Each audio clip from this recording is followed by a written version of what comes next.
श्रोतेहो नमस्ते. आपल्या सर्वांना शुभ दिवस. श्रोतेहो, आजची दुनिया ही अगदी वेगानं बदलते. विज्ञान प्रगत होतंय, तंत्रज्ञान शिखर गाठतंय, सोयी सुविधा वाढतायत. पण या चमकदार प्रगतीच्या मागं एक काळोख सुद्धा वाढताना दिसतोय. माणसं जवळ आलीत, पण मन मात्र दूर गेलेत. नाती टिकवण्यापेक्षा वापरण्याची प्रवृत्ती वाढली.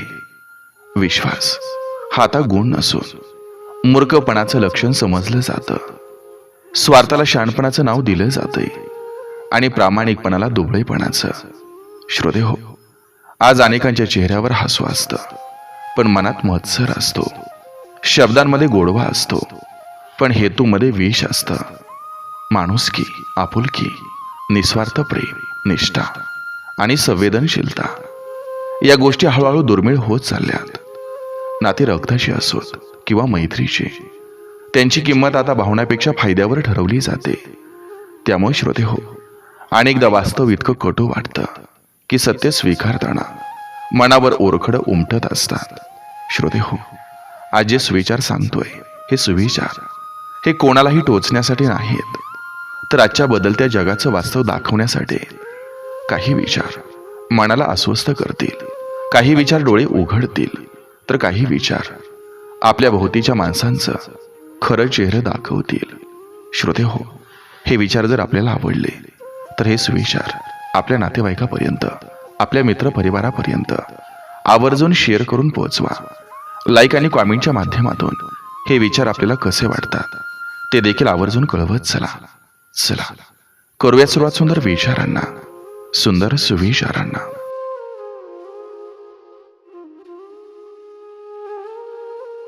आजकाल लोकांना चांगल्या स्वभावाची माणसं नको असतात, तर स्वतःच्या कामासाठी उपयोगी पडणारी माणसं हवी असतात. जोपर्यंत तुमच्याकडून त्यांचा फायदा होत असतो तोपर्यंत तुमचं कौतुक केलं जातं, तुमची आठवण काढली जाते.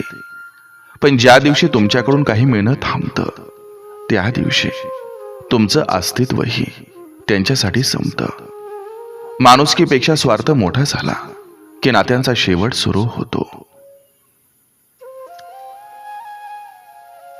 पूर्वी नाती हृदयातून जोडली जायची, विश्वासावर टिकायची आणि संकटात अधिक मजबूत व्हायची. पण आज अनेक नाती फक्त परिस्थितीपुरती उरलेत. गरज असेपर्यंत जवळीक असते आणि गरज संपली की ओळखही संपते. म्हणूनच आज माणसांची संख्या वाढली, पण खऱ्या नात्यांची संख्या कमी झाली.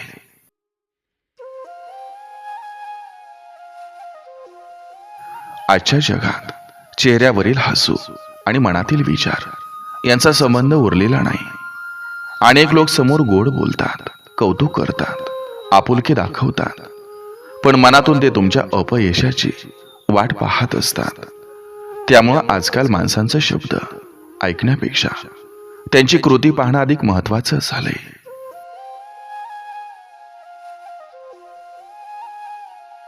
दुनियेला आता सत्यापेक्षा दिखावा जास्त आवडतो. जे लोक खोटेपणाला आकर्षक रूप देतात त्यांच्या भोवती गर्दी जमते, तर प्रामाणिक माणसं अनेकदा एकटी पडतात. कारण सत्य कधीच सजून येत नाही, ते जसं असतं तसं समोर येतं आणि हे वास्तव अनेकांना सहन होत नाही.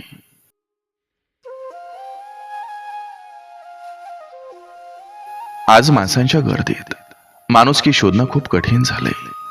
लोकांच्या हातात वेळ आहे, पैसा आहे, साधनंही आहेत, पण दुसऱ्याचं दुःख समजून घेण्यासाठी मन उरलेलं नाही. म्हणूनच सभोवताली इतकी माणसं असूनही अनेक जण एकटेपणानं जगताना दिसतात. काही लोक तुमच्या आयुष्यात मदतीसाठी येत नाहीत, तर तुमचा उपयोग करण्यासाठी येतात. त्यांना तुमच्या भावनांची, संघर्षांची किंवा परिस्थितीची पर्वा नसते. त्यांचा स्वार्थ पूर्ण झाला की ते इतक्या सहजपणे दूर होतात की जणू काही तुमची त्यांच्याशी कधी ओळखच नव्हती. आजकाल विश्वास हा गुण राहिलेला नाही, तर अनेकांच्या दृष्टीनं मूर्खपणा बनलाय. कारण विश्वास ठेवणाऱ्या व्यक्तीला फसवणं हे काही लोकांना शहाणपण वाटू लागले. त्यामुळे जगात विश्वासघात करणारे वाढले आणि विश्वास ठेवणारे कमी झाले. अनेक लोक तुमच्या यशाचा आनंद व्यक्त करतात, पण मनातून त्यांना ते यश सहन होत नाही.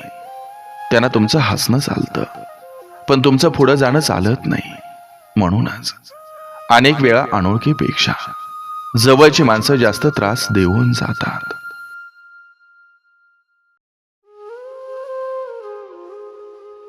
नाती आता भावनांवर टिकत नाहीत, ती फायद्यावर टिकतात.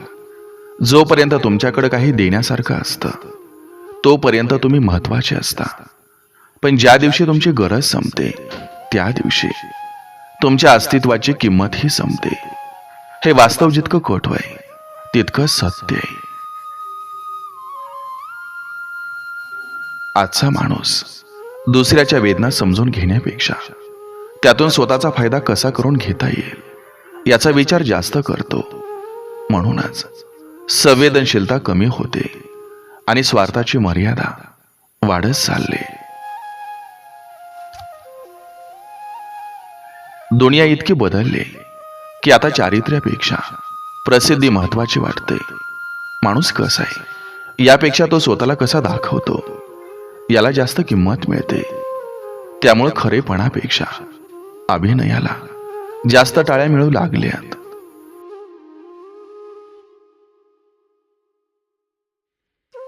आज अनेक लोकांना तुमच्या आनंदापेक्षा तुमचं अपयश अधिक आवडतं, कारण दुसरा पुढे जाताना पाहणे इतकी मोठी मन आता फार कमी उरलेत.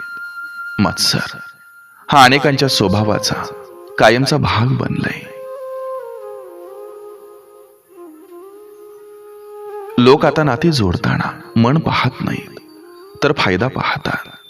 कोणाकडून काय मिळेल याचा विचार आधी केला जातो आणि व्यक्तीचा स्वभाव नंतर पाहिला जातो. त्यामुळे नात्यामधील ऊब हळूहळू कमी होत चालले. आजच्या काळात प्रामाणिक माणूस अनेकदा स्पष्टीकरण देत फिरतो आणि चुकीचा माणूस आत्मविश्वासानं जगतो, कारण खोटेपणाला आता इतकं चांगलं रूप दिलं जातं की लोक सहज फसतात. काही लोक तुमच्या जवळ फक्त माहिती मिळवण्यासाठी येतात. ते तुमचे मित्र नसतात, हितचिंतक नसतात. ते फक्त तुमच्या आयुष्याचा उपयोग स्वतःच्या फायद्यासाठी करत असतात. अशी माणसं ओळखायला उशीर झाला की नुकसान मोठं होतं.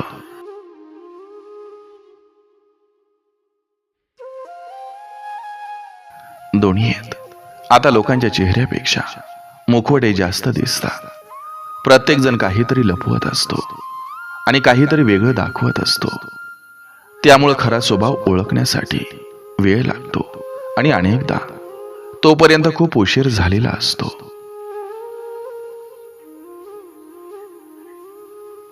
माणुसकी संपण्याची सर्वात मोठी खूण म्हणजे दुसऱ्याच्या दुःखाकडे दुर्लक्ष करणं.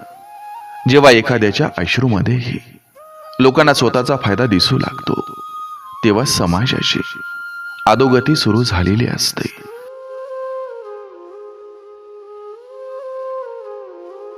आजकाल लोक शब्द देतात सहज, पण पाळत नाहीत, कारण वचनांची किंमत कमी झाली आणि सोयीची मानसिकता ही वाढली.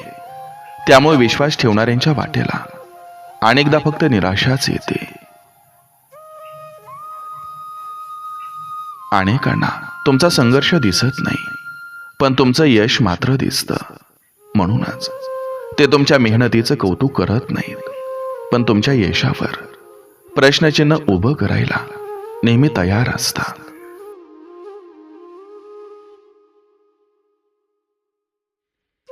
आजचा काळ असा आहे की चांगुलपणा सिद्ध करावा लागतो आणि वाईटपणा सहज स्वीकारला जातो, कारण लोकांना सत्य समजून घेण्यापेक्षा अफवा मान्य करणं अधिक सोपं वाटतं.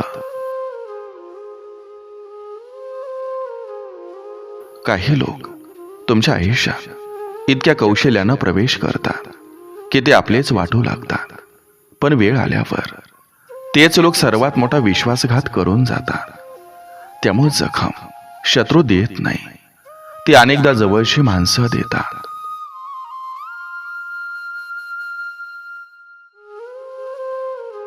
नाते जपण्यासाठी त्याग, संयम आणि समजूतदारपणा लागतो.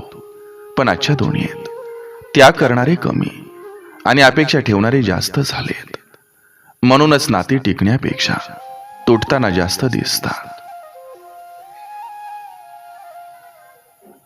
माणसाचं खरं चारित्र्य त्याच्या गोड बोलण्यात दिसत नाही, तर संधी मिळाल्यावर तो कसा वागतो यामध्ये दिसतं. कारण शब्दांमध्ये अभिनय करता येतो, पण कृतीतून वास्तव बाहेर पडतं.